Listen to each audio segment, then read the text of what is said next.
Glenn, many congratulations. A roller coaster of a game. On reflection, is that a good point or a bad point? I'm not sure yet, Phil. My first reflection at the end of the game was it wasn't a good point because I felt I was in charge of the match. 170 finishes, 120 finishes.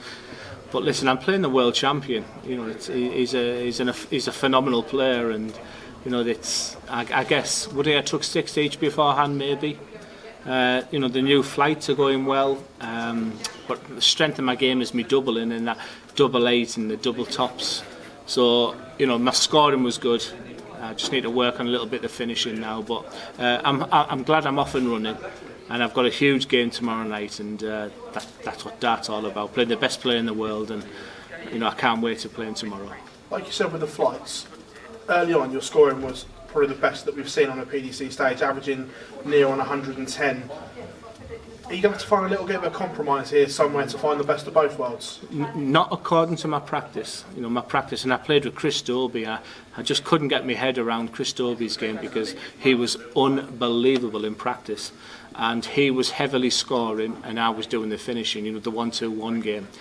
And when you watch Chris play like he did, it was just, how on earth can he play like that? So I'm not worried yet, because I wouldn't have used them flights, Phil, if I hadn't put intense practice with them, including my doubling. I know that's my strength of the game, and I was hitting 112 finishes, 116, whatever I was finishing on there. So I think that will come.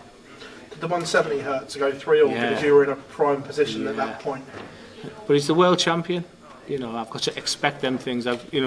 When the world champion's on a finish, you've got to really expect the chance that you're maybe not coming back. But that hurt.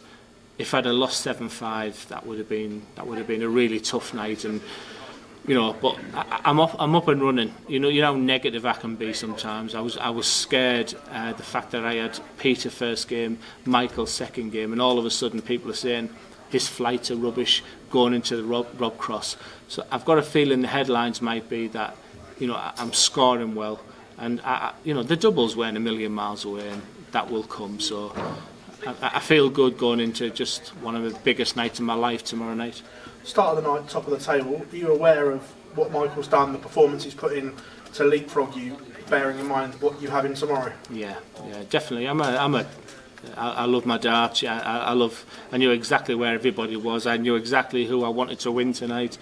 It's a big game tomorrow night, but that's what it's all about, Phil. Chatting to him afterwards, I think you've got his respect, because he said, really? Phenomenal player, I will catch him at the top, but I need to be professional and do a job, so it should be one hell of a game. He doesn't give me an awful lot of respect. Since I joined the PD, we're not best friends, we don't practice with each other, we don't say hello a great deal, He said hello to my wife earlier, but he didn't say an awful lot to me. But he's the best player in the world, and I'm happy to say that on record. And but I really want to beat him tomorrow night. And the 2-0 record that everyone goes on about, are you aware of it? Because he is. I'm aware. I'm aware of everything. I love my stats. I love my numbers. I'm very, very aware, and I'm super excited. Now I've got a point on the board for tomorrow night. It's been a pleasure as always, mate. Thank you. Well, sorry. You say you're aware of the stats and things like that. Is that something that can sometimes help you and sometimes maybe hinder you when you're aware of it so much? Yeah, definitely. I was very, very aware that I had two tough games going into what would be the Rob Cross game. My immediate response was I was a bit disappointed. I felt I played well tonight. I don't know what the averages said, but I felt good. The stage is good, and there's going to be some amazing matches over the next 10 days. In terms of Michael van Gerwen, I don't think there's ever a good time to play Michael van Gerwen, but in terms of the format and where you both are in the league, it's what you want. I think it's a great time tomorrow night, because the winner goes top of the league, and I think tomorrow is perfect. Had I lost that game 7-5, it might have been a little bit tough to sort of bounce back from that, but now I'm super excited for that game, and already thinking about the Rob Cross game as well, because that would be sort of halfway judgment night.